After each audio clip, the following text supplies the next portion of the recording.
નમસ્તે, હું ભવ્ય વર્મા, જિલ્લા કલેક્ટર અમદાવાદ.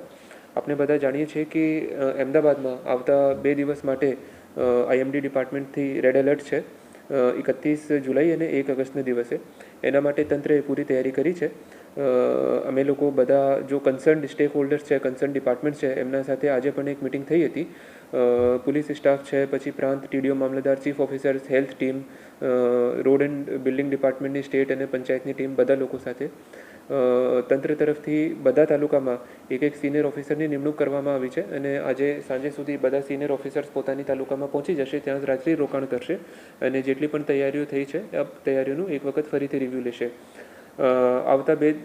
આવતીકાલ માટે 31 તારીખ માટે અમદાવાદ જિલ્લાના સ્કૂલ કોલેજીસમાં રજા જાહેર કરવામાં આવી છે, સો દેટ કોઈ પણ સ્ટુડન્ટ્સને કોઈ પ્રોબ્લેમ ન થાય. એઝ ઓફ નાઉ 31 તારીખ માટે રજા જાહેર કરવામાં આવી છે અને અમે લોકો કાલ બપોર સુધી પરિસ્થિતિ જોવાના છે કે 1 તારીખનું શું એલર્ટ છે, એના પછી 1 તારીખ માટે નિર્ણય લેવામાં આવશે.